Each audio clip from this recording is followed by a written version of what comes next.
Hey there folks, in today's video I'm going to be showing you how to replace the outer tie rod ends on any 2010 through 2017 Chevy Equinoxes.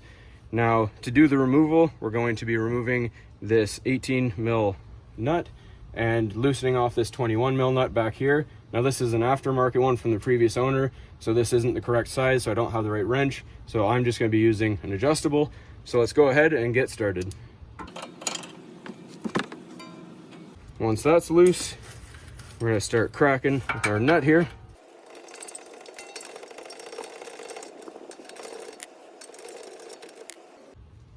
All right, so the proper way to do this is grab a tool like this, a tie rod end removal tool, and you would put this above the knuckle, and then this bolt would go at the bottom of the tie rod end, and you'd twist this up and it would force it through. And as you can see, however, this one is too short, so we're going to use a different method.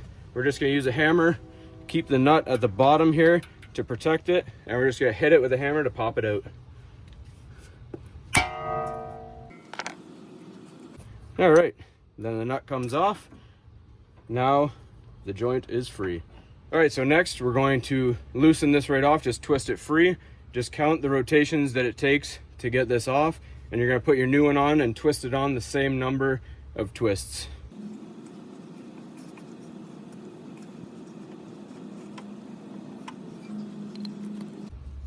All right, so at this point, it's entirely up to you if you want to keep the old nut on here or if you want to use the new one. If your kit comes with it, that's entirely up to you. I'm just going to keep the old one. And we're going to grab our new tie rod end and thread it on the same amount of threads as we took the old one off.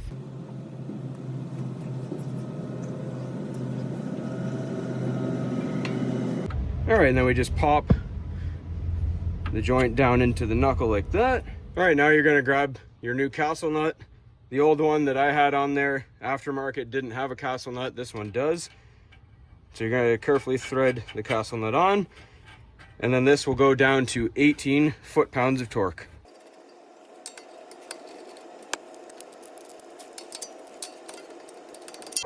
All right, now when you buy tie rod ends and ball joints, most of them, the threaded area will have a hole in it, and you're going to put your locking pin into it.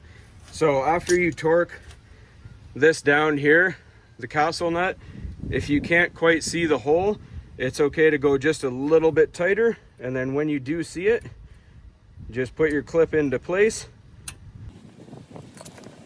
and then just bend the end of it around just so it doesn't come back out. Now if you have a greasable fitting on your tie rod end like I do, there'll be this protective cover. Just take it out, put your grease fitting into place and snug it down and fill it up with grease.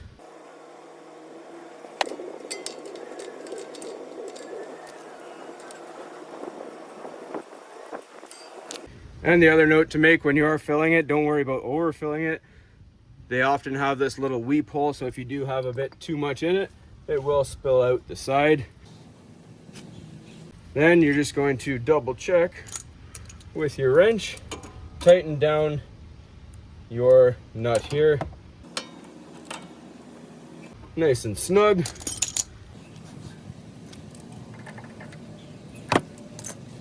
Put your cover back on here, and you're good to go. And as with any suspension component, especially tie rod ends, you definitely need to take it to a mechanic for an alignment as soon as you possibly can. Other than that, you're good to go. Hopefully you found this helpful. And as always, everybody, please don't forget to like and subscribe.